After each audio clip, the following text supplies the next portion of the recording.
Jana nimekutana na poyoyo mmoja. Nimempiga madola. Nimemwacha mweupe. Uwaga sinaga masana mabrazameni wa bongo mimi. Usipoyaondoa yale uliyoyaahidi katika nadhiri yako kwa kuyatimiza, jambo lile hugeuka kuwa dhambi. Tapeli mkubwa, gaidi, usiyevumilika, shenzi. Kwa hiyo ulitaka kuniua sio? Sikia we fala. Usinitishe, sawa? Okay. Unatakaje? Sema unatakaje. Mbona hivyo? Usemi na mtu, unakusanya nguo zako. Shida nini? Kasharogwa wewe. Wanaume anawapiga wengine wanga. Hizi kazi lazima wewe umejidhatiti. La sivyo unatunguliwa mchana kweupe.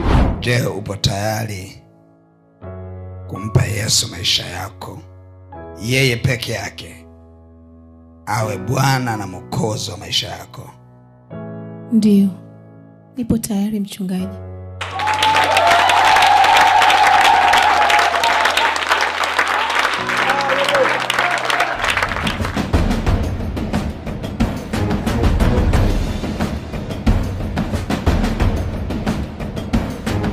Sasa jambo kubwa lililobakia ni kukulia wokovu.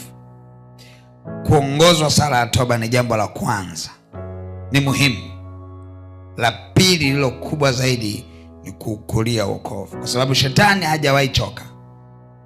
Huwa hamwachi mtu hivi hivi akaondoka kwenye himaya yake pasipo kumfuatilia.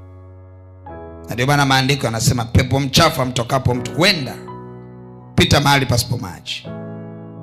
Akifika huko huangalia alikotoka. Anasema akiona ile nyumba imesafishwa tayari kwa kurudi, basi anasema lile pepo halirudi peke yake. Linaenda kuchukua mapepo mengine 7 yenye uharibifu kuliko lile lililokuwepo hapo kwanza. Na lile linakuwa la 8. Biblia inasema hali ya mwisho ya mtu huyo huwa mbaya kuliko ile ya mwanzo.